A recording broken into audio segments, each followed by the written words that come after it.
اجتہاد کی طرف جائیں گے۔ اختلاف سے کیسے بچے؟ تو پہلا کام قرآن و سنت کو تھام لے، اختلاف سے بچنے کا پہلا طریقہ۔ قرآن و سنت کو تھام لے، جیسا صحابہ نے سمجھا ویسا عمل کرے، بچنے کا پہلا طریقہ۔ اللہ نے قرآن میں فرمایا سورہ آل عمران سورہ نمبر 3 آیت نمبر 103 وَاعْتَصِمُوا بِحَبْلِ اللَّهِ جَمِيعًا وَلَا تَفَرَّقُوا، اللہ کی رسی کو مضبوطی سے تھام لو اور آپس میں فرقہ فرقہ مت ہونا، ٹھیک ہے؟ تو یہ سب سے پہلا طریقہ۔ اسی طرح نبی اکرم صلی اللہ علیہ وسلم، جامع ترمذی کی روایت ہے، اللہ کے رسول صلی اللہ علیہ وسلم نے بعد نماز فجر ایک خطبہ دیا، کافی فصیح اور بلیغ خطبہ تھا۔ ایک صحابی نوجوان اٹھے اور کہا اللہ کے رسول صلی اللہ علیہ وسلم آپ نے جو خطبہ دیا اس خطبے کو سن کے ایسا لگتا ہے شاید اس کے بعد ہمیں آپ خطاب نہیں کرنے والے، یہ آپ کا شاید آخری خطبہ ہے۔ تو کہا آپ نے ایسا فصیح اور بلیغ خطبہ دیا کہ مجھے ایسا لگ رہا ہے کہ اس کے بعد شاید آپ ہمیں خطبہ اب نہیں دیں گے، تو ایسا کیجئے مجھے کچھ نصیحت کر دیجئے، کچھ مجھے بیان فرما دیجئے۔ تو نبی اکرم صلی اللہ علیہ وسلم فرمایا، عوام سے آپ نے خطاب کیا تھا اور وہاں صحابہ سے بیان کیا، تو نبی اکرم صلی اللہ علیہ وسلم فرمایا آئندہ جو زندہ رہیں گا وہ امت کے اندر بہت سارے اختلافات دیکھیں گا۔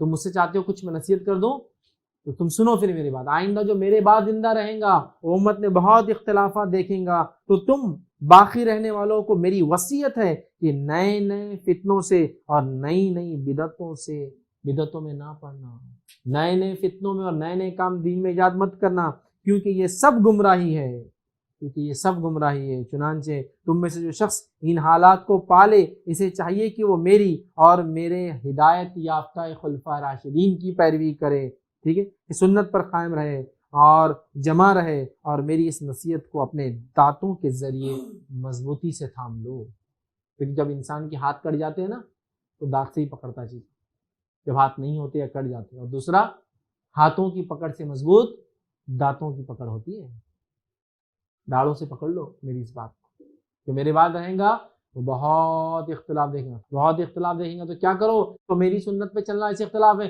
خلفاء راشدین جو ہدایت یافتہ ہوں ان کی سنت پہ چلنا۔